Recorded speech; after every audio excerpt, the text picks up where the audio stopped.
नमस्कार दोस्तों, ज्ञान मीमांसा की यूट्यूब चैनल में आप सभी का स्वागत है। तो आज की इस वीडियो में हम मुख्य रूप से पढ़ेंगे सामाजिक सहायता कार्यक्रमों को। तो देखिए, हमने जो है एडीओ का सिलेबस डिस्कस करने के बाद सब्जेक्ट वाइज और टॉपिक वाइज पढ़ना स्टार्ट किया है। तो देखिए, हम सब्जेक्ट पढ़ रहे हैं कौन सा, तो ग्रामीण विकास। तो यह जो है बहुत अच्छा सब्जेक्ट है ग्रामीण विकास, और इससे आप जो है बहुत अच्छा स्कोर कर सकते हैं। तो देखिए, ग्रामीण विकास का जो है अब पहले जो है 2017 में हुआ था तो 30 मार्क्स का आया था। अब जो है इस बार जो है पहले 150 क्वेश्चन क्या आता था, अब जो है 100 क्वेश्चन को, तो यह लगभग 20 मार्क्स 20 क्वेश्चन जो है यहाँ आने की संभावना है। तो इसका हम पहले चैप्टर को पढ़ रहे थे जिसमें हमारा पहला वीडियो डल चुका है। अगर आप नहीं देखे हैं तो आप जाके देख सकते हैं, उसका लिंक आपको इसी वीडियो के डिस्क्रिप्शन में मिल जाएगा।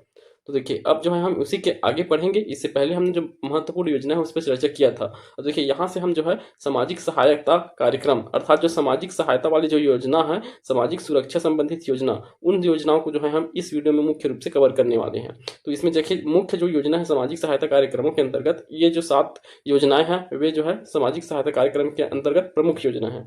इन 7 योजनाओं की पहचान जो है, और बहुत सारी योजना है जो सामाजिक सहायता और सामाजिक सुरक्षा से संबंधित है, उन योजनाओं को भी पढ़ेंगे। तो देखिए, इसमें कौन कौन से सामाजिक सहायता कार्यक्रम हैं। तो देखिए, सामाजिक सुरक्षा पेंशन योजना, सुखद सहारा योजना, इंदिरा गांधी राष्ट्रीय वृद्धावस्था पेंशन योजना, इंदिरा गांधी राष्ट्रीय विकलांग पेंशन योजना, इंदिरा गांधी राष्ट्रीय विधवा पेंशन योजना, राष्ट्रीय परिवार सहायता योजना, मुख्यमंत्री पेंशन योजना। तो ये जो है सामाजिक रूप से, तो सामाजिक रूप से जो है कुछ जो है वर्ग होते हैं जिन्हें सहायता की आवश्यकता होती है, उनके लिए जो जो योजना चल रहा है, जिन्हें मुख्य सहायता की आवश्यकता है, मूलभूत चीज़ों के लिए आर्थिक, मुख्य रूप से इसमें आर्थिक सहायता दिया जाता है। जितने भी सामाजिक सहायता कार्यक्रम है उसमें जो है मुख्य रूप से आर्थिक सहायता देने के लिए योजना लाया गया है। ठीक, तो इसमें वही जो आर्थिक सहायता दिया जाता है, किसी में पेंशन के माध्यम से, किसी में जो है छात्रवृत्ति के माध्यम से, तो उन्हीं सबको जो है हम यहाँ पढ़ने वाले हैं। तो चलिए इसे स्टार्ट करते हैं। इससे पहले यदि आप हमारे चैनल में नए हैं तो आप चैनल को सब्सक्राइब कर लीजिएगा। अगर आपको हमारे वीडियो और मेहनत पसंद आ रहा है तो वीडियो को लाइक कर दीजिएगा और अपने दोस्तों में भी शेयर कर दीजिए। तो चलिए, पहला योजना जो है कौन सा है, सामाजिक सुरक्षा पेंशन योजना। तो देखिए, इसका उद्देश्य क्या है उसे पहले समझिए। तो सामाजिक सुरक्षा पेंशन योजना का उद्देश्य है गरीबी रेखा के नीचे जीवन यापन करने वाले निःशक्त व्यक्तियों के लिए है। किनके लिए है, लाभार्थी कौन रहेंगे, निःशक्त व्यक्ति तथा बौने व्यक्तियों को आर्थिक सहायता प्रदान कर सम्मान पूर्वक जीवन यापन करने के लिए सहयोग करना इसका प्रमुख उद्देश्य है। तो देखिए, इसका जो पात्रता रहता है उसी के अकॉर्डिंग जो है इसका उद्देश्य रहेगा। तो कौन सा निःशक्त जन और बौने व्यक्ति हैं उन्हें आर्थिक सहायता, तो कोई भी सामाजिक योजना है वो आर्थिक सहायता के लिए ही बना गया है, पहले ही चर्चा करी है। तो देखिए, अब इसके लिए पात्र कौन होंगे, तो इसके लिए पात्र होने के लिए सबसे पहला कंडीशन क्या है कि वह जो है गरीबी रेखा से नीचे जीवन यापन करता है, अर्थात जो बीपीएल कार्ड होता है, बीपीएल का फुल फॉर्म भी आपको पता ही होगा। इसका फुल फॉर्म क्या होता है, बिलो पॉवर्टी लाइन। तो पॉवर्टी लाइन के अर्थात गरीबी रेखा के नीचे जो जीवन यापन करने वाले परिवार है, वह परिवार जो है इसके तहत पात्र होगा। और देखिए, इसके अलावा जो है 3 श्रेणी होते हैं इसमें। तो 3 श्रेणी के अंतर्गत कौन कौन से आते हैं, तो पहले श्रेणी में कौन रहेंगे, तो 6 से 17 आयु वर्ग के निःशक्त बच्चे, ऐसे व्यक्ति जो है आश्रित रहते हैं दूसरे के ऊपर, निःशक्त बच्चे हैं, दिव्यांगजन है वे 6 से 17 आयु वर्ग के बच्चे, जिसमें से 6 से 14 वर्ष के निःशक्त बच्चे जो अध्ययनरत नहीं है उन्हें पात्रता नहीं दिया जाएगा। तो देखिए, 6 से 17 आयु वर्ग के बच्चे रहेंगे। अगर इन 6 से 17 आयु वर्ग में से जो 6 से 14 वर्ष के जो बच्चे हैं, अर्थात 6 से 14 हमारा माध्यमिक शिक्षा तक के होता है, तो प्राथमिक और माध्यमिक शिक्षा जो है, पूर्व माध्यमिक जो शिक्षा है वह किसमें कवर हो जाता है, 6 से 14, अर्थात पहली कक्षा से जो है 8वीं कक्षा तक की शिक्षा इसी वर्ष के बीच किया जाता है। तो यहाँ तक कि अगर कोई बच्चा स्कूल नहीं गया है तो उसे जो है इसमें शामिल नहीं किया जाएगा इस योजना के तहत। ठीक, यही कहा गया है। उसके बाद देखिए, 18 वर्ष या अधिक आयु के सामान्य निःशक्त बच्चे, तो 18 वर्ष का या अधिक आयु का कोई बच्चा है और वह जो है निःशक्त है, तो उस सामान्य व्यक्ति को भी जो है क्या दिया जाएगा, इस योजना का लाभ दिया जाएगा, तो वह भी इसके लिए पात्र रहेगा। परंतु 6 से 17 वर्ष का जो है उसमें से 6 से 14 वर्ष का जो है उसके द्वारा जो है शिक्षा लेना अनिवार्य रहेगा, तभी जो है इस योजना के तहत जो है दिया जाएगा उसे लाभ। उसके बाद तीसरा श्रेणी कौन सा है, बौने व्यक्तियों का। कोई भी बौने व्यक्ति है वो भी जो है इसके तहत जो है पेंशन के लिए पात्र रहेंगे। ठीक, तो ये पात्रता हो गया, इसका उद्देश्य हो गया। अब इसमें देखिए, इस पेंशन के तहत कितना लाभ दिया जाता है, तो इसमें जो है 500 रुपये प्रति माह दिया जाता है। तो 500 रुपये प्रति माह लाभ दिया जाता है सामाजिक सुरक्षा पेंशन योजना के तहत। विशेष याद रखेंगे, यह राज्य सरकार द्वारा जो है संचालित किया गया योजना है। तो यह जो है 100% राज्य सरकार द्वारा संचालित किया गया योजना है, तो राज्य सरकार इसके लिए उत्तरदायी होता है। तो देखिए, बजट में 2023-24 के बजट में राज्य सरकार द्वारा 4.32 लाख हितग्राही लाभान्वित होंगे। तो 4.32 लाख हितग्राही जो है लाभान्वित हुए हैं इस योजना योजना के तहत। तो देखिए ये डाटा जो है बदलते रहता है, तो ये डाटा इस बार फिर से बदलेगा, तो हम जो बदले हुए नया डाटा रहेगा उसे देखेंगे। पर इसमें जो है ज़्यादा बजट का आपको ज़्यादा डाटा को टेंशन नहीं लेना है, क्योंकि उसका कुछ ही चीज़ें पूछा जाएगा बजट से, तो बजट को हम और अच्छे से पढ़ेंगे। जब आ जाएगा उसके पश्चात उसमें जो भी डाटा रहेगा उसे अपडेट भी कर लेंगे। तो अभी आपको इसके कॉन्सेप्ट को समझना है। एक बार आप रीड करके गए रहेंगे तो आपको नया नहीं लगेगा। कभी भी अगर आप पढ़ रहे हैं, क्वेश्चन करेंगे, तो आपको नया नहीं लगेगा। इसलिए एक बार आपको सिलेबस को कंप्लीट करना अनिवार्य है, ठीक। इसलिए आप अच्छे से पहले सिलेबस कंप्लीट कीजिए। तो इसमें आप समझ गए उद्देश्य क्या है, पात्रता क्या है, इसके अंतर्गत कौन कौन व्यक्ति को दिया जाएगा और कितना लाभ दिया जाता है, ठीक। इतना ही आपको याद रखना है यहाँ से। उसके बाद देखिए दूसरा योजना है सुखद सहारा योजना। तो सुखद सहारा योजना, तो इसका उद्देश्य क्या होगा, तो इसका उद्देश्य भी उसी के समान है। तो देखिए गरीबी रेखा के नीचे जीवन यापन करने वाले विधवा परित्यक्ता, तो देखिए इसमें कौन कौन से हैं, विधवा और परित्यक्त महिला को आर्थिक सहायता प्रदान कर सम्मान पूर्वक जीवन यापन करने हेतु सहयोग करना है। तो इनके लिए पात्र कौन रहेंगे, या तो विधवा रहेंगे या फिर परित्यक्त महिला रहेंगे। तो ये दो हैं सुखद सहारा योजना के तहत। तो इसके लिए पात्र भी देखिए दो दिया गया है, बीपीएल परिवार की 18 से 39 वर्ष की विधवा, तो 18 से 39 वर्ष की विधवा हो, कौन सा, बीपीएल परिवार का। और वही दूसरा है 18 अधिक वर्ष की परित्यक्त महिला हो 18 या अधिक वर्ष की। तो ये दोनों जो है इसके लिए पात्र रहते हैं सुखद सहारा योजना के तहत। इसके तहत भी जो है 500 रुपये प्रति माह जो है क्या दिया जाता है, पेंशन दिया जाता है। ये राज्य सरकार द्वारा संचालित योजना है। तो देखिए यही सब जो योजना है जिसके तहत जो है महिलाओं को क्या दिया जा रहा है, 500 रुपये प्रति माह दिया जा रहा है। तो देखिए सुखद सहारा योजना के तहत दिया जा रहा है। अब यही महिला विधवा और परित्यक्त को किसमें शामिल कर दिया गया है, महतारी वंदन में। तो महतारी वंदन में अगर जिनका जो है जुड़ गया है इसमें महतारी वंदन जो योजना है उसके तहत अगर उनका क्या नाम जो है उसमें जोड़ दिया गया है और उन्हें जो है वहां से क्या मिल रहा है, लाभ मिल रहा है, तो जो है उन्हें यह 500 अलग से नहीं मिलेगा। उसमें 1000 मिल रहा है, उसमें जो है उसी को टोटल 1000 दिया जाएगा, अलग से उन्हें 500 फिर से नहीं दिया जाएगा, ठीक। तो महतारी वंदन योजना में अगर उनका नाम जुड़ चुका है तो उन्हें फिर से सुखद सहारा योजना के तहत 500 रुपये जो है पेंशन नहीं दिया जाएगा। ये याद रखेंगे आप, ठीक। तो चलिए अब आगे देखते हैं। अब ये सुखद सहारा में आपको पता चल गया इसका उद्देश्य, इसकी पात्रता क्या है, इसमें भी लाभ जो है सेम ही है।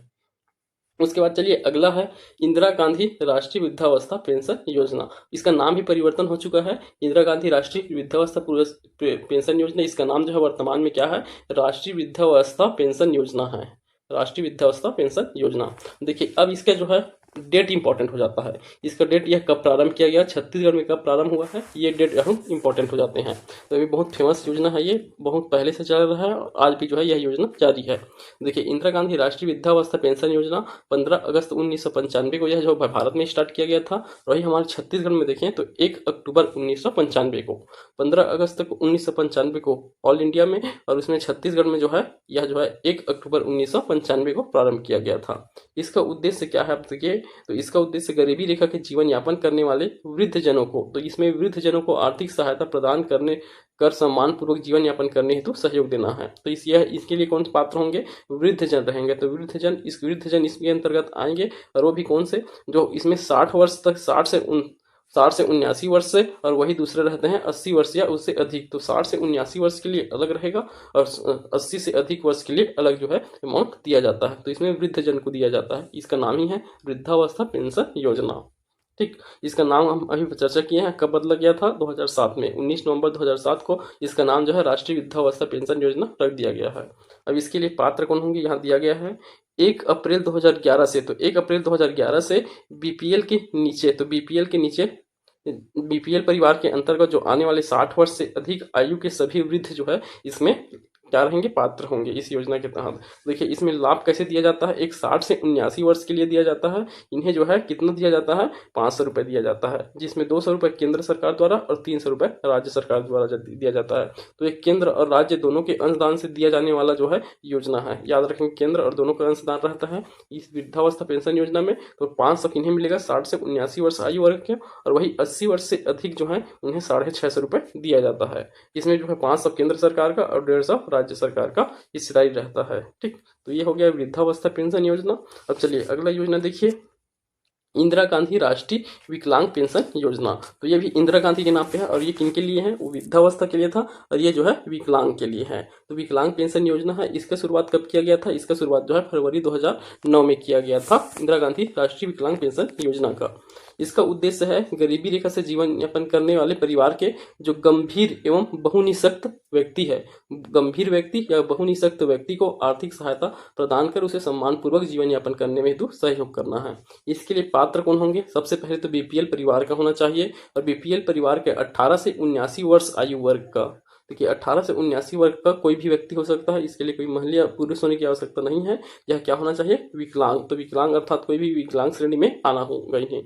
देखिए दो श्रेणी में बटा हुआ है ये। एक तो जो है 80% से अधिक विकलांग है, अगर वो 80% से या उससे अधिक विकलांग है तो उसे जो है गंभीर निःशक्त की श्रेणी में रखा जाता है। और दूसरा जो है कौन है?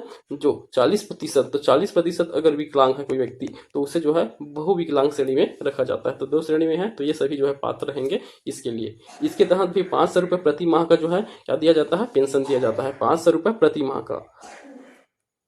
देखिए इसमें भी जो है केंद्र सरकार का 300 रुपये अंशदान रहेगा और वही 200 रुपये जो है राज्य सरकार का अंशदान रहता है। अर्थात ये भी जो है केंद्र और राज्य दोनों के अंशदान से चलाने वाली योजना है। और देखिए इसमें नोट पॉइंट याद रखेंगे कि 80 वर्ष या उससे अधिक आयु के लाभार्थी को प्रति माह जो है कितना दिया जाएगा? 500 रुपये अलग से जो है केंद्र सहायता दिया जाएगा। तो 500 जो है तो 300 जो है वो 500 हो जाएगा और उसके बाद जो है जो अमाउंट बन जाएगा वो कितना हो जाएगा? 700 रुपये हो जाएगा। ठीक, तो 500 जो है केंद्र सरकार के द्वारा दिया जाएगा सहायता के रूप में। ठीक, तो इसके तहत जो है विकलांग शामिल होते हैं, तो ये पेंशन में जो वृद्धावस्था पेंशन है वो भी इसमें जुड़ सकता है। ठीक, अब चलिए अगला देखिए, इंदिरा गांधी राष्ट्रीय विधवा पेंशन योजना। तो ये भी जो है एक साथ स्टार्ट किया गया था। जैसे ये विकलांग पेंशन योजना जारी किया गया था फरवरी 2009 में, और उसी समय जो है यह भी फरवरी 2009 में ही इंदिरा गांधी राष्ट्रीय विधवा पेंशन योजना भी जारी किया गया था। तो 2009 में जारी किया गया था फरवरी में। इसका उद्देश्य वही गरीबी रेखा से नीचे जीवन यापन करने वाले विधवाओं को आर्थिक सहायता प्रदान करने के लिए। इसके लिए पात्रता कौन रखते हैं? बीपीएल परिवार की 40 से 79 वर्ष की, तो 40 से 79 वर्ष की विधवा महिला जो है इसके लिए पात्र होंगे। इसमें लाभ कितना दिया जाता है? 500 रुपये प्रति माह दिया जाता है। इसमें केंद्र सरकार का 300 और 200 राज्य सरकार का रहता है। विशेष तथ्य में आपको याद रखेंगे, उपरोक्त तीनों योजनाएं केंद्र सरकार की है। सभी योजनाओं में केवल बीपीएल परिवार को ही लाभ दिया जाता है। तो ये जो भी अभी विधवा पेंशन योजना देखे हैं, विकलांग पेंशन योजना देखे हैं और कौन सा वृद्धा पेंशन योजना देखे हैं, तो ये तीनों योजना केंद्र सरकार की योजना है। इसमें जो है केवल बीपीएल परिवार, तो बीपीएल परिवार ही सिर्फ इसमें क्या होंगे? लाभार्थी रहेंगे। ठीक, तो चलिए अब आगे देखते हैं इसके बाद की योजना को। तो देखिए उसके बाद जो है कौन सा योजना है? राष्ट्रीय परिवार सहायता योजना। तो राष्ट्रीय परिवार सहायता योजना क्या होता है? चलिए इसके उद्देश्य को देख लेते हैं। तो देखिए गरीबी रेखा से नीचे जीवन यापन करने वाले परिवार के ऐसे सदस्य की मृत्यु होने पर जिसकी कमाई से ही अधिकांश परिवार का गुजारा चलता हो, ऐसे परिवार के वारिस मुखिया को आर्थिक सहायता प्रदान करना। तो देखिए अगर किसी परिवार का मुखिया अर्थात जो कमाई कर रहा है, उनके कमाई से ही जो अधिकांश परिवार का गुजारा चल रहा है, उनकी अगर मृत्यु हो जाता है तो उनके जो दूसरे मुखिया रहेंगे उन्हें जो है इसमें आर्थिक सहायता दिया जाता है। ऐसी हम एक योजना और कौन सा पढ़े थे? एक हम पढ़े थे श्रद्धांजलि योजना। तो श्रद्धांजलि योजना में क्या होता था? अगर जो परिवार के कमाने वाले व्यक्ति हैं अगर उनकी मृत्यु हो जाता है तो तत्काल जो है पंचायत द्वारा उन्हें जो है 24 घंटे के अंतर जो है एक मुश्त 2000 रुपये प्रदान किया जाता था। उनकी जो है अंतिम संस्कार करने के लिए जो स्टार्टिंग में जो खर्च आता है उसके लिए 2000 जो है उनके द्वारा तुरंत दिया जाता था। ठीक, तो एक हम इसी प्रकार का श्रद्धांजलि योजना देखे थे और उसी प्रकार ये है। इसमें क्या किया जाता है? जो नए मुखिया होंगे उनके वो दिया जाएगा। इसके लिए पात्र कौन रहेंगे? इसके लिए बीपीएल परिवार का होना आवश्यक है। बीपीएल मुखिया स्त्री या पुरुष जिनकी आमदनी से परिवार का अधिकांश खर्च चलता है, ठीक, वह जो है इसके लिए पात्र रहेंगे। जिनकी आयु 18 से अधिक एवं 60 से कम हो कि प्राकृतिक और आकस्मिक मृत्यु होने पर जो है दिया जाता है इसका लाभ। तो देखिए 18 से 60 वर्ष, तो 18 वर्ष से अधिक हो और 60 वर्ष से कम हो और उनकी जो है प्राकृतिक हो या आकस्मिक मृत्यु हो, दोनों प्रकार की मृत्यु में ही दिया जाएगा। इस योजना के तहत जो है इसका जो लाभ है उनके तहत मिलेगा। तो देखिए इसके तहत लाभ कितना दिया जाता है? 20,000 रुपये का एक मुश्त सहायता प्रदान किया जाता है। तो 20,000 रुपये सहायता दिया जाता है एक मुश्त, तो भी ठीक। इसके विशेष याद रखेंगे भारत सरकार द्वारा 100% राशि दिया जाता है। तो यह जो है भारत सरकार द्वारा दिए जाने वाला सहायता योजना है ये, ठीक। तो ये बहुत इंपॉर्टेंट योजना है, आप याद रखेंगे इसमें कौन पात्र होंगे और क्या इसमें पात्रता है और कितना जो है इसमें दिया जा रहा है। 20,000 है, ये भी याद रखेंगे। तो ये राशि को पूछा जा सकता है, तो 20,000 को आप याद रखेंगे। चलिए अब अगला देखिए मुख्यमंत्री पेंशन योजना। तो मुख्यमंत्री पेंशन योजना इसका प्रारंभ जो है 2018 में किया गया था। तो मुख्यमंत्री पेंशन योजना कब से? 2018 से चल रहा है। इसके लिए पात्रता कौन है? पहले इसके लिए पात्रता के लिए पहला क्या होना चाहिए? छत्तीसगढ़ का मूल निवासी होना चाहिए। दूसरा है 60 वर्ष या अधिक आयु के वृद्धि नहीं होना चाहिए, 60 वर्ष या उससे अधिक नहीं होना चाहिए। देखिए 18 वर्ष या अधिक आयु की विधवा विवाह उपरांत परित्यक्त महिला इसके लिए पात्र होंगी। 18 वर्ष से अधिक आयु की विधवा या विवाह उपरांत परित्यक्त महिला। दूसरा है सामाजिक आर्थिक एवं जातीय जनगणना 2011 की सर्वेक्षण सूची के वंचन सूचकांक में कम से कम एक वंचन सूचकांक वाले परिवार की सूची में होना चाहिए। तो देखिए 2011 की जो जनगणना हुआ है उसमें सामाजिक आर्थिक और जातीय सामाजिक आर्थिक और जाति के आधार पर जो है वंचित रहने के लिए जो है अलग एक सूचकांक जारी किया गया था। उसमें से कम एक वंचन सूचकांक में जो है इस परिवार को होना चाहिए, तभी जो है इन 4 कंडीशन को पूरा करने के बाद जो है इस योजना के लिए पात्र होंगे मुख्यमंत्री पेंशन योजना के लिए। इसके तहत भी जो है 500 रुपये जो है प्रति माह जो है पेंशन के रूप में दिया जाता है इस योजना के तहत। ठीक, तो ये हमारे मुख्य रूप से जो सामाजिक सहायता योजना रहे, प्रमुख सहायता योजना, उनको हमने देख लिया। अब उसके बाद अन्य सामाजिक सहायता जो योजना है उन्हें भी हम यहाँ देखेंगे डिटेल से। तो चलिए अब आगे की योजनाओं को देख लेते हैं। श्रमेव जयते योजना, तो यह श्रमेव जयते मुख्यमंत्री निर्माण श्रमिक पेंशन योजना है। इसका नाम श्रमेव जयते मुख्यमंत्री निर्माण श्रमिक पेंशन योजना है। इसका प्रारंभ कब किया गया था? 29 फरवरी 2024 को। तो यह भी नया योजना है, तो यह बहुत ही इंपॉर्टेंट हो जाता है। 29 फरवरी 2024 को जो है प्रारंभ किया गया है यह योजना। इसका संचालन श्रम विभाग छत्तीसगढ़ शासन द्वारा किया गया है। तो लेबर डिपार्टमेंट है उसके द्वारा जो है इसका किया जाता है, श्रम विभाग के द्वारा जो है इसका संचालन किया जाता है। इसकी नोडल एजेंसी रहेगा श्रम विभाग। इसमें प्रावधान क्या है? ऐसे पंजीकृत निर्माण श्रमिक जिनकी आयु 60 वर्ष पूरी हो चुकी हो एवं 10 वर्ष तक के निर्माण श्रमिक के रूप में पंजीकृत हैं, उन्हें जीवन पर्यंत 1500 रुपये प्रति माह की दर से पेंशन दिया जाता है। तो देखिए 60 वर्ष बाद अगर कोई व्यक्ति जो है 10 वर्ष तक के लिए निर्माण श्रमिक के रूप में पंजीकृत है, छत्तीसगढ़ का व्यक्ति किसके लिए निर्माण श्रमिक के रूप में पंजीकृत है, तो उन्हें उनके 60 वर्ष पूर्ण होने के बाद, 60 वर्ष के उनके उम्र पूर्ण होने के पश्चात उन्हें कितना दिया जाता है? 1500 रुपये जो है प्रति माह की दर से पेंशन दिया जाता है। ठीक, तो 1500 रुपये प्रति माह की दर से पेंशन दिया जाएगा अगर वे जो है निर्माण श्रमिक के रूप में पंजीकृत हैं तब की। तो यह याद रखेंगे कि इसके लिए क्या है, निर्माण श्रमिक के रूप में वो भी मिनिमम कम से कम 10 वर्ष के लिए जो है पंजीकृत होना चाहिए। ऐसे पेंशनधारी श्रमिकों के मृत्यु हो जाने पर उनकी आश्रितता को, तो उनके द्वारा जो आश्रित रहेंगे उन्हें जो है 750 रुपये जो है मासिक पेंशन दिया जाता है। अगर वे जीवित हैं तब उन्हें जो है कितना दिया जाएगा? 1500 रुपये प्रति माह दिया जाएगा। और वही उनकी मृत्यु होने के बाद अगर वह पुरुष है और उनके आश्रित उन्होंने अपनी पत्नी को बनाया है तो उनकी पत्नी को कितना मिलेगा? 750 रुपये जो है मासिक पेंशन दिया जाएगा। ठीक, तो ये कौन सा योजना है? श्रमेव जयते मुख्यमंत्री निर्माण श्रमिक पेंशन योजना। और चलिए अगला योजना देखिए, अन्नपूर्णा योजना। तो अन्नपूर्णा योजना, इसे आप जो है पीडीएस वाले भी शॉर्ट में भी पढ़े होंगे। सार्वजनिक वितरण प्रणाली हम पढ़े थे किसमें? जो छत्तीसगढ़ वाले चैप्टर में पढ़े थे हम, तो उसमें भी हम देखे थे अन्नपूर्णा योजना। 2001 में प्रारंभ किया गया योजना है अन्नपूर्णा योजना। इस योजना के अंतर्गत ऐसे वरिष्ठ नागरिकों को इंदिरा गांधी राष्ट्रीय पेंशन योजना के अंतर्गत पात्र तो है किंतु वे वृद्धावस्था पेंशन प्राप्त नहीं कर रहे हैं, उन्हें प्रति माह 10 किलोग्राम खाद्यान्न दिया जाएगा। तो देखिए इसमें कौन कौन से शामिल होते हैं? वे नागरिक जो किनमें के लिए पात्र हैं? इंदिरा गांधी राष्ट्रीय पेंशन योजना के लिए के अंतर्गत पात्र होते हैं, किंतु उन्हें जो है वृद्धावस्था पेंशन प्राप्त नहीं होता है, तो उन्हें जो है क्या दिया जाता है? प्रति माह 10 किलोग्राम का खाद्यान्न दिया जाता है। तो 10 किलोग्राम जो चावल दिया जाता है वो अन्नपूर्णा योजना के माध्यम से दिया जाता है। ठीक, तो ये भी एक जो पीडीएस सार्वजनिक वितरण प्रणाली में एक शामिल हुआ है, उसमें बहुत सारे कार्ड शामिल होते हैं, उसमें से एक जो है अन्नपूर्णा योजना के तहत जो है दिया जाता है। 10 किलोग्राम जो है वृद्धाओं को दिया जाता है जो किसी और पे आश्रित न हो इनके लिए। तो ये 2001 में यह योजना लाया गया था। ठीक, अब चलिए अगला योजना देखिए, प्रधानमंत्री सुरक्षा बीमा योजना। तो ये बीमा एक हो गया प्रधानमंत्री सुरक्षा बीमा योजना, और इसी के साथ जो है दूसरा था प्रधानमंत्री जीवन ज्योति बीमा योजना। ये दोनों योजना जो है एक ही तिथि को एक ही स्थान से जो है प्रधानमंत्री नरेंद्र मोदी जी द्वारा जो है अपने पहले कार्यकाल में प्रारंभ किया गया था। तो चलिए पहले देख लेते हैं प्रधानमंत्री सुरक्षा बीमा योजना को। तो ये क्या है प्रधानमंत्री सुरक्षा बीमा योजना? देखिए इसका प्रारंभ जो है कब किया गया था? 9 मई 2015 को। कहाँ से? कोलकाता से। 9 मई 2015 कोलकाता से। तो इसका तिथि याद रखेंगे, बहुत इंपॉर्टेंट योजना है ये। इसका तिथि स्थान सब कुछ याद रखना है। और वही प्रधानमंत्री जीवन ज्योति बीमा भी सेम 9 मई 2015 को कोलकाता से ही प्रारंभ किया गया था। देखिए इसमें जो है प्रधानमंत्री सुरक्षा बीमा योजना में वार्षिक प्रीमियम राशि कितना होता है? 12 रुपये का होता है।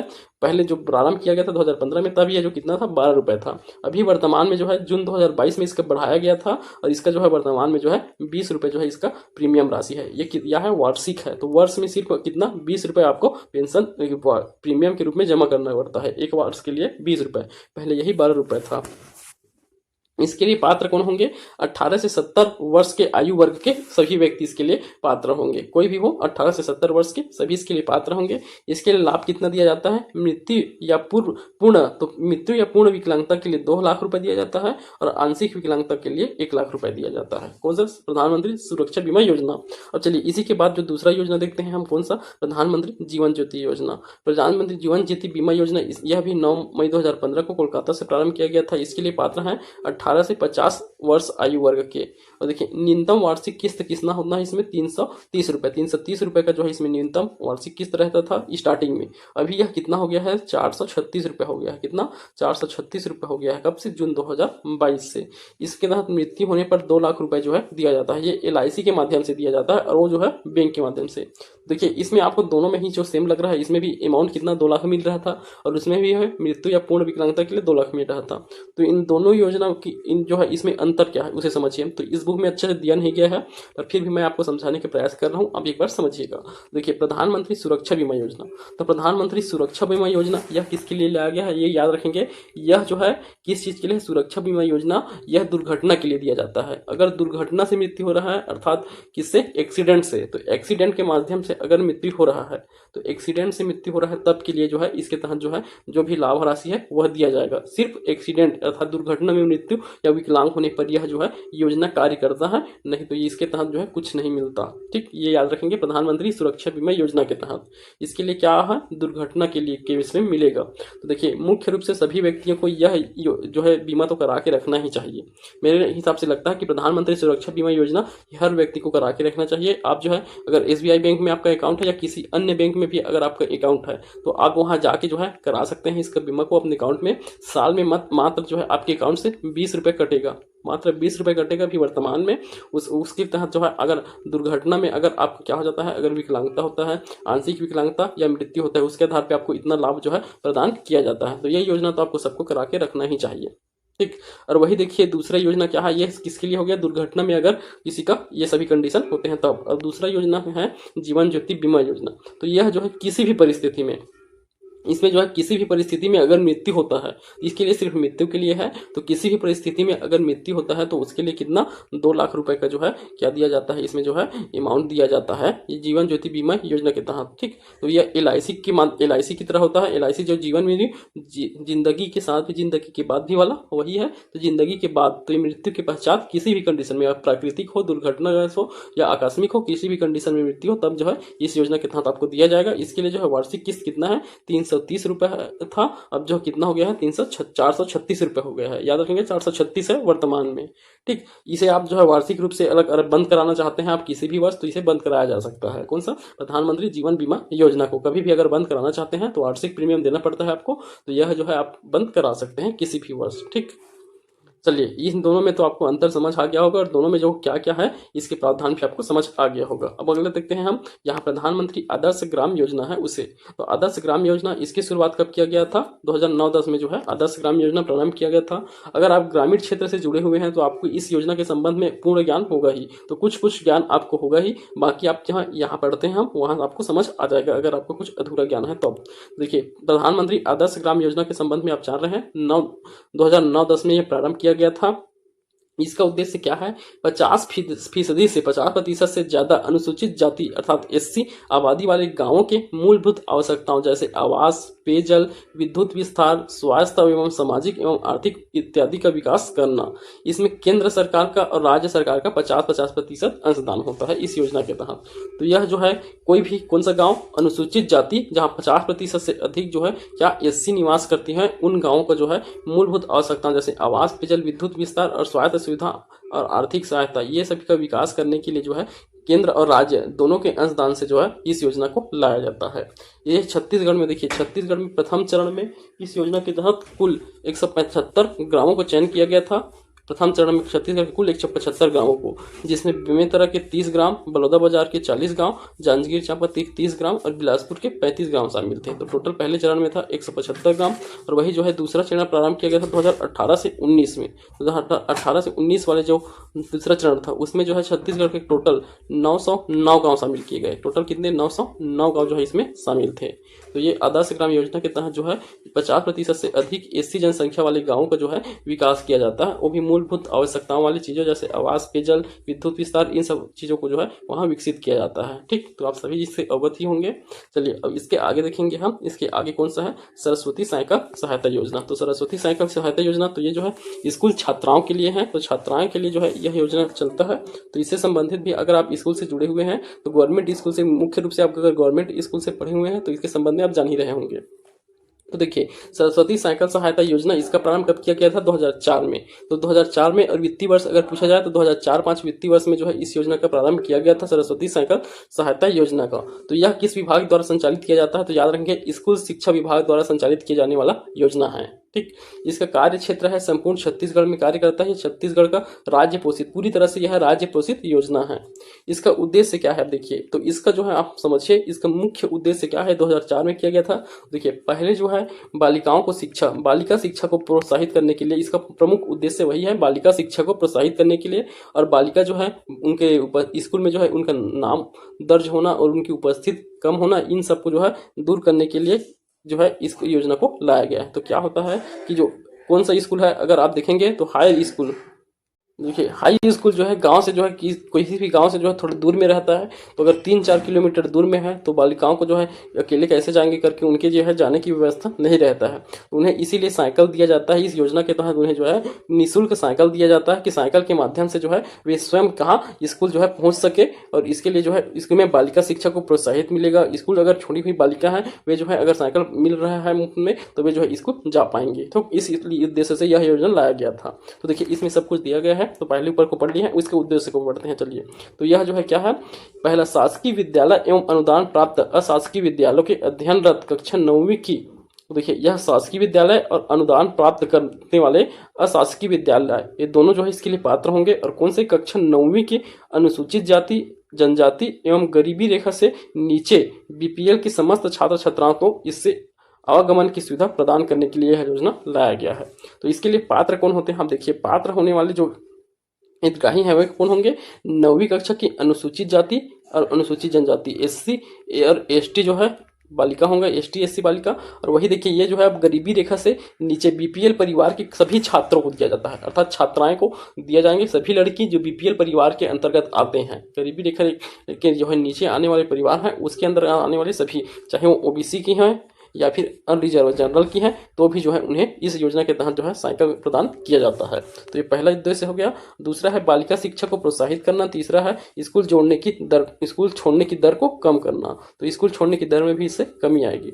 अब देखिए इसके लिए पात्रता हम देख लिए, तो वही लिखा हुआ है, 9वीं कक्षा की अनुसूचित जाति, जनजाति एवं गरीबी रेखा से नीचे जीवन यापन करने वाली समस्त छात्राएं।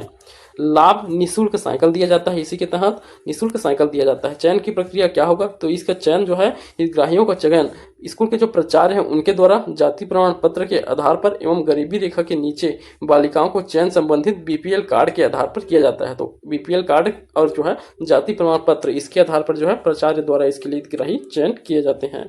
ठीक, तो ये हो गया सरस्वती साइकिल सहायक योजना। ठीक, तो याद रखेंगे 2004 में प्रारंभ किया गया था, वित्तीय वर्ष 2004-05 में स्कूल शिक्षा विभाग द्वारा। चलिए अब उसके बाद देखते हैं हम सुकन्या समृद्धि खाता योजना। तो सबसे पहले आप समझ इसे पढ़िए सुकन्या समृद्धि खाता योजना को। तो यह कब प्रारंभ किया गया था, 22 जनवरी 2015 को। तो यह 22 जनवरी 2015 को प्रारंभ किया गया था सुकन्या समृद्धि खाता। यह योजना शासन की बेटी बचाओ बेटी पढ़ाओ योजना का ही एक भाग है। तो बेटी बचाओ बेटी पढ़ाओ योजना चल रहा है, उसी के तहत जो है ये सुकन्या समृद्धि खाता योजना खोला गया था। इस योजना में निवेश करने में 9.1% की वार्षिक दर से लाभ प्राप्त होता है। तो पहले इसमें जो है 9.1% की वार्षिक दर से लाभ प्राप्त होता था। अब जो है वित्तीय वर्ष 2015-16 में यह दर बढ़ा के कितना हो गया है, 9.2% कर दिया गया है। देखिए इतना पढ़ने से आपको इस योजना के संबंध में आपको समझ नहीं आया होगा। तो देखिए ये जो है मुख्य रूप से क्या योजना है मैं आपको अभी समझा देता हूँ। तो देखिए यह जो है भारत सरकार की एक बचत योजना है। तो बचत योजना है, इसके तहत जो है बेटियों की उच्च शिक्षा, याद रखेंगे उच्च शिक्षा हो या फिर उनका शादी करना हो, विवाह करना हो, उसके लिए जो है परिवार द्वारा क्या किया जाता है, बैंक में जो है इनके लिए जो है उनके द्वारा पैसे इकट्ठा करके जो है बैंक में रखा जाता है। उस पैसे पे उन्हें जो है ब्याज दिया जाता है इसी दर पे। पहले 9.1 था, अब जो है 9.2 है। तो यह जो है बेटियों के उच्च शिक्षा और शादी के लिए वित्तीय सुरक्षा मुहैया कराने के लिए यह योजना बेटी बचाओ बेटी पढ़ाओ योजना के तहत चालू किया गया था। ठीक, इसमें खाते में निवेश कर छूट भी मिलता है। तो निवेश करने में छूट भी मिलता है। तो देखिए इसमें क्या होता है, अगर आप जो है इसके लिए जो इनके नाम पे एक सुकन्या समृद्धि खाता खोला जाता है, उस लड़की का जो है एज कितना होना चाहिए, 0 से 10 वर्ष। तो 10 वर्ष से कम, अगर 10 वर्ष से कम है तभी उनके लिए जो है सुकन्या समृद्धि खाता जो है खोला जा सकता है, 10 वर्ष से कम बच्चियों के लिए। ठीक, उससे बाद में जो है नहीं खोला जाएगा। तो देखिए यह जो है कब कब प्राप्त किया जाता है, अगर 18 वर्ष होता है, 18 वर्ष, तो उसकी शिक्षा के लिए जो है आप जो है उसमें से कुछ अमाउंट निकाल सकते हैं। तो अगर शिक्षा के लिए निकालना है तो 18 वर्ष होने के पश्चात आप शिक्षा के लिए निकाल सकते हैं। और वही जो है 21 वर्ष पश्चात जो है ये पूरी तरह से मेच्योर हो जाता है। ठीक, तो पूरी तरह से मेच्योर हो जाता है, उसके बाद आप पूरा अमाउंट जितना जमा किए हैं उतना अमाउंट आप जो है 21 वर्ष बाद जो है उनके विवाह के लिए निकाल सकते हैं, कन्या विवाह के लिए। ठीक, तो ये 2 कंडीशन रहता है निकालने के लिए। आप जो है सीधा जो 10 वर्ष तक की स्टार्ट हुआ है उतना जितना अमाउंट आप जमा करते हैं, अलग अलग अमाउंट रहता है, उसके अलावा पर अलग अलग जो है आपको जो है इतने साल बाद जो है अमाउंट मिलता है। तो इसका एक बड़ा सा लिस्ट बना होता है, आप जितना इन्वेस्ट करना चाहेंगे उतना इन्वेस्ट कर सकते हैं। उसमें आपको अलग अलग दर से जो है ब्याज, जिसमें 9.2 की दर से जो है ब्याज जो है वर्तमान में दिया जाता है। ठीक, तो यह है सुकन्या समृद्धि योजना। इसे आप एक बार गूगल में सर्च करके देखिएगा, इसके संबंध में आपको पूरा जानकारी प्राप्त हो जाएगा। बहुत ही अच्छा योजना है। अगर आपके घर में कोई छोटे से बच्चे हैं तो उसके लिए आप जो है सुकन्या समृद्धि योजना के तहत खाता खोल सकते हैं। चलिए अगला देखिए, अटल पेंशन योजना। अगला है अटल पेंशन योजना। तो यह योजना का उद्देश्य क्या है, वे व्यक्ति जो निजी क्षेत्र में कार्यरत हैं उन्हें निश्चित पेंशन प्राप्त करने के लिए यह योजना प्रारंभ किया गया है। तो निजी क्षेत्र में कार्यरत जो व्यक्ति हैं उन्हें जो है निश्चित पेंशन प्रदान करने के लिए अटल पेंशन योजना प्रारंभ किया गया था। इसमें प्रीमियम कितना दिया जाता है, 1000 से 5000 रुपये व्यय करना पड़ता था। 1000 से 5000 रुपये का जो है इसमें क्या दिया जाता है, पेंशन मिलता है।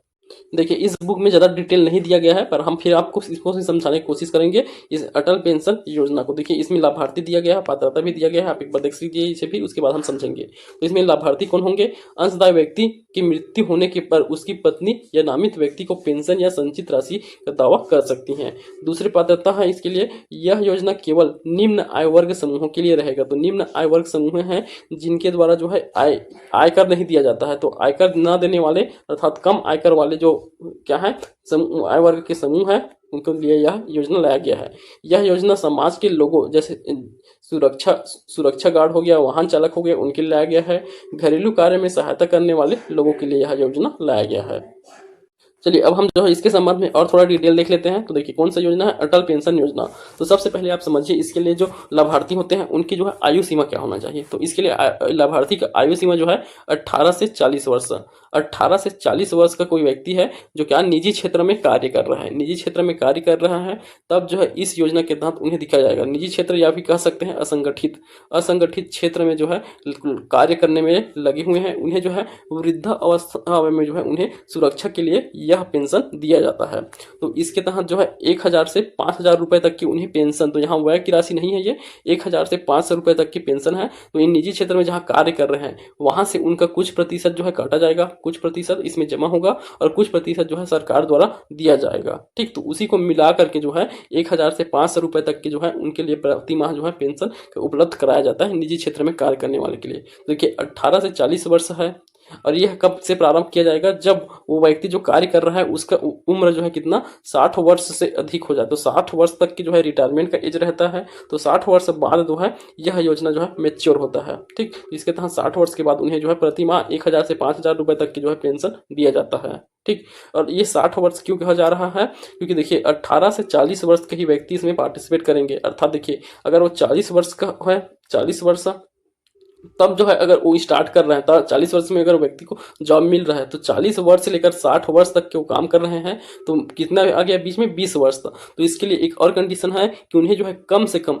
20 वर्ष का उनका न्यूनतम योगदान होना आवश्यक ही है। तो इस योजना में शामिल होने के लिए उन्हें न्यूनतम जो है 20 वर्ष का योगदान देना आवश्यक रहता है। तब जो है इस योजना के तहत उन्हें 60 साल की उम्र के बाद हर महीने 1000 से 5000 रुपए तक की उन्हें पेंशन दिया जाता है। ठीक, तो अब आपको पूरी तरह से समझ आ गया होगा अटल पेंशन योजना क्या है, इसके तहत जो है कैसे इसके तहत वितरण किया जाता है पेंशन को। ठीक, अगर इसी में देखिए लाभार्थी का अगर मृत्यु हो जाता है तो उसकी जगह में उनके द्वारा उनकी पत्नी को या फिर कोई नामित व्यक्ति को जो है उनकी पेंशन का जो संचित राशि है वह जो है प्रदान किया जाएगा। ठीक, बाकी हम देख चुके हैं निम्न आय वर्ग समूह के लिए है, इसमें कौन कौन से जॉब कैटेगरी, सुरक्षा गार्ड, वाहन चालक और वैसे जिनके आय जो है निम्न आय वर्ग के अंतर्गत आते हैं और जो क्या नहीं देते हैं, इनकम आयकर दाता नहीं है, उनके लिए जो है यह योजना लाया गया है। ठीक, चलिए अगला देखिए आप, दिव्यांगजनों के लिए छात्रवृत्ति योजना। तो यह है दिव्यांगजनों के लिए छात्रवृत्ति योजना है। तो इसके तहत क्या होता है, इस योजना की पात्रता देखिए। तो इस योजना अंतर्गत प्राथमिक, पूर्व माध्यमिक, इस माध्यमिक एवं महाविद्यालय अध्ययन दिव्यांग विद्यार्थियों के लिए दिया जाता है। इसमें छात्रवृत्ति के लिए कक्षा अनुसार 150 रुपये से 190 रुपये प्रति माह छात्रवृत्ति प्रदान किया जाता है, अलग अलग कक्षाओं के अनुसार। दृष्टिबाधित छात्रों को 100 रुपये प्रति माह वाचक भत्ता अलग से प्रदान किया जाता है। ठीक, दृष्टिबाधित बच्चे हैं उन्हें 100 रुपये किसके लिए, वाचक भत्ता के रूप में प्रदान किया जाता है।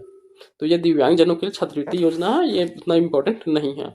चलिए अगला देखिए, निःशक्त जन विवाह प्रोत्साहन योजना। तो ये इंपॉर्टेंट योजना है, निःशक्त जन विवाह प्रोत्साहन योजना। इसका उद्देश्य दिव्यांग व्यक्तियों को सामाजिक पुनर्वास एवं उन्हें स्वावलंबी बनाने हेतु यह योजना लाया गया है। इसके लिए पात्र होने के लिए छत्तीसगढ़ का मूल निवासी होना चाहिए। दिव्यांग महिला की आयु 18 से 45 वर्ष की होना चाहिए, 18 से 45 वर्ष। वही दिव्यांग पुरुष की आयु जो है 21 से जो है 45 वर्ष होना चाहिए। तो 18 लड़कियों के लिए हमारे भारत में 18 वर्ष है शादी की उम्र मिनिमम, और लड़कों के लिए जो है 21 वर्ष है। तो वो मिनिमम होना चाहिए, और अधिकतम जो है 45 वर्ष जो है इसके अंतर्गत होना चाहिए। देखिए इसके तहत आयकर दाता श्रेणी में नहीं होना चाहिए। तो जिनका विवाह हो रहा है दिव्यांगजन, वो जो है आयकर दाता श्रेणी में नहीं होना चाहिए। देखिए इसके तहत लाभ कितना दिया जाता है, अगर देखिए एक व्यक्ति दिव्यांग हो, तो शादी हो रहा है, तो 2 लोगों में शादी हो रहा है, उनमें से किसी कोई एक अगर दिव्यांग हो तो उन्हें 50,000 रुपये राशि दिया जाता है सहायता राशि के रूप में। अगर वर और वधु दोनों दिव्यांग कैटेगरी से हो तो दोनों को जो है कितना दिया जाएगा, 1 लाख रुपए जो है सहायता राशि के रूप में दिया जाएगा। तो यह है निःशक्त जन विवाह प्रोत्साहन योजना। तो ये इनके जो टर्म कंडीशन है उन्हें आप याद रखेंगे। इसके लिए पात्रता कौन रहते हैं ये भी आपको याद रखना है। चलिए अब अगला देखिए, निःशक्त जन सिविल सेवा प्रोत्साहन योजना। तो ये जो है सिविल सेवा प्रोत्साहन योजना है निःशक्त जनों के लिए। तो इसका उद्देश्य क्या होता है, इसका उद्देश्य है दिव्यांग मेधावी व्यक्तियों को सिविल सेवा के क्षेत्र में प्रतिभागी परीक्षार्थियों में उत्तीर्ण होने के लिए प्रोत्साहित करने हेतु सिविल सेवा प्रोत्साहन परियोजना प्रारंभ किया गया है। तो दिव्यांगजन व्यक्तियों को जो है सिविल सेवा के प्रति प्रोत्साहित करने के लिए यह योजना प्रारंभ किया गया है। इसके अंतर्गत लाभार्थियों को देखिए क्या क्या दिया जाता है।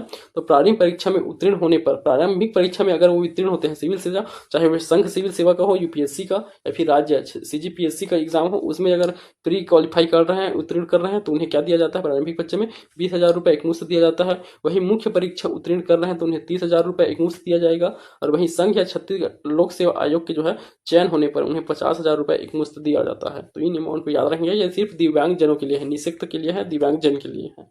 ठीक, चलिए अब आगे देखेंगे हम चिराग परियोजना। तो ये बहुत ही महत्वपूर्ण योजना है चिराग परियोजना। तो चिराग परियोजना 2021 में प्रारंभ किया गया था। कई बार अलग अलग एग्जामों में जो है अलग अलग इसके प्रश्न पूछे जा चुके हैं चिराग योजना के संबंध में। तो ये किस से विभाग से संबंधित है, एक उनके लिए यह योजना लाया गया था। तो याद रखेंगे किसानों के लिए है। तो किसानों की आमदनी में बढ़ाने के लिए चिराग परियोजना लाया गया था। इसका फुल फॉर्म भी कई एग्जामों में पूछा गया है। तो चलिए देख लेते हैं। सबसे पहले चिराग योजना का फुल फॉर्म क्या होता है। तो चिराग योजना, चिराग का फुल फॉर्म है Chhattisgarh inclusive rural and accelerated agriculture growth. तो आपको इसके इसके फुल फॉर्म से ही पता चल रहा है, एग्रीकल्चर दो, कृषि को जो है बढ़ावा देने के उद्देश्य से यह लाया गया है। इसका प्रारंभ कब किया गया है, 24 नवंबर 2021 को। तो यह तिथि बहुत इंपॉर्टेंट है, 24 नवंबर 2021 को जो है प्रारंभ किया गया है चिराग परियोजना को। इसका उद्देश्य है जिले के किसानों की आमदनी को बढ़ाना, जिले के किसानों की आमदनी को बढ़ाना है। इसके तहत देखिए सहायता राशि कितना दिया जाता है, 730 करोड़ रुपए दिया जाता है। 730 रुपए करोड़ सहायता राशि दिया गया था विश्व बैंक के द्वारा। तो इस योजना हेतु विश्व बैंक की सहायता से इस योजना को चलाया जा रहा है। याद रखेंगे विश्व बैंक की, वर्ल्ड बैंक की सहायता से इसे वर्ल्ड बैंक द्वारा 730 करोड़ रुपए जो है इसमें चिराग परियोजना में इन्वेस्ट किया गया था। उसके बाद देखिए शामिल जिले। तो इसके तहत छत्तीसगढ़ के 15 जिलों के 27 विकासखंड शामिल है। 15 जिलों के 27 विकासखंडों में ही सिर्फ चिराग परियोजना जो है लागू है। इसके संबंध में याद रखेंगे चिराग परियोजना के अंतर्गत कृषि के साथ साथ पशुपालन, डेयरी, मछली पालन, कुक्कुट पालन, मशरूम उत्पादन तथा अन्य आय मूलक गतिविधियों का क्रियान्वयन किया जाता है। तो अन्य गतिविधियों का भी इसमें क्रियान्वयन किया जाता है। तो याद रखेंगे कृषि के अलावा पशुपालन, डेयरी, मछली पालन, कुक्कुट पालन, मशरूम पालन, ये सभी भी इसी के अंतर्गत आते हैं। ठीक, तो यह हो गया हमारा चिराग परियोजना। अब आगे देखिए यहाँ ठाकुर प्यारेलाल पंचायत एवं ग्रामीण विकास संस्थान दिया गया है।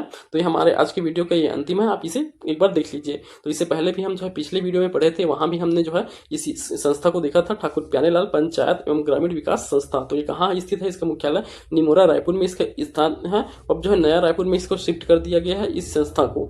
देखिए इसका शिलान्यास, सबसे पहले इसका शिलान्यास जो है 24 अक्टूबर 2001 को माननीय मनमोहन सिंह द्वारा रखा गया था। 24 अक्टूबर 2001 को हो। वही इसका उद्घाटन जो है डॉक्टर मनमोहन सिंह के प्रधानमंत्री बनने के पश्चात 30 अप्रैल 2005 को उनके द्वारा उद्घाटन किया गया। यह स्थान कहाँ, निमोरा रायपुर में स्थित है। रायपुर के निमोरा नामक स्थान है, वहाँ जो है यह संस्था स्थित है।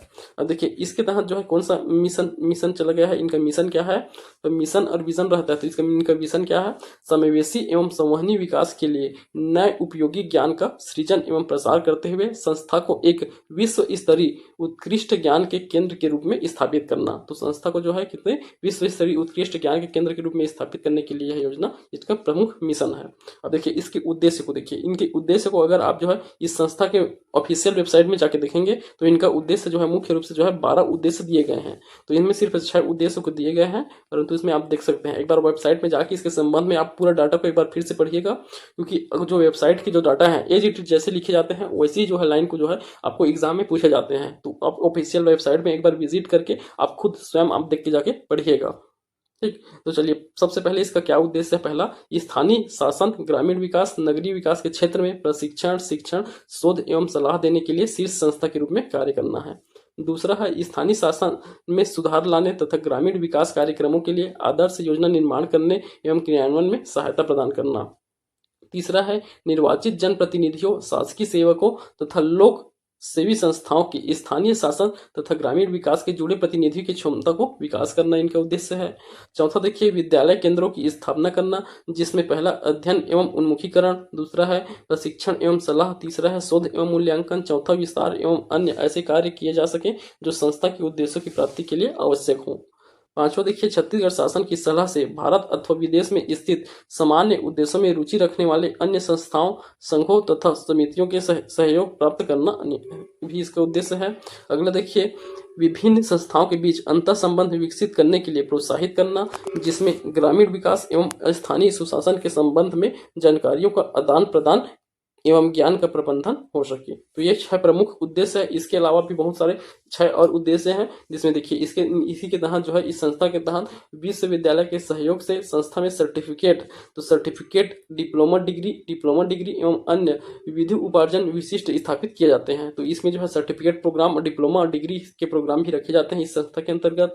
साथ ही परीक्षाएं का आयोजित किया जाता है। सर्टिफिकेट और डिप्लोमा और डिग्री संबंधी जो भी परीक्षा होता है उनका आयोजन भी इनके द्वारा किया जाता है। तो 7वां हो गया। और वही देखिए 8वां क्या है इनकी जो है उद्देश्य में, तो परीक्षा आयोजित करना एवं ऐसे व्यक्तियों को सर्टिफिकेट, डिप्लोमा, डिग्री अन्य देना जो है संस्था द्वारा अनुमोदित पाठ्यक्रम में शामिल हो। तो ये जो है 7वां 8वां हो गया। उसके बाद देखिए 9वां है शिक्षा वृत्ति। तो शिक्षा वृत्ति हेतु छात्रवृत्ति देना। तो इनके काम है जो है 9वां याद रखेंगे छात्रवृत्ति। तो शिक्षा के लिए छात्रवृत्ति भी दिया जाता है इस संस्था के माध्यम से। वही जो है 10वां याद रखेंगे इनका उद्देश्य पुस्तकालय एवं सूचना सेवाओं की स्थापना करना। इनके द्वारा पुस्तकालय और सूचना सेवाओं की भी स्थापना किया जाता है।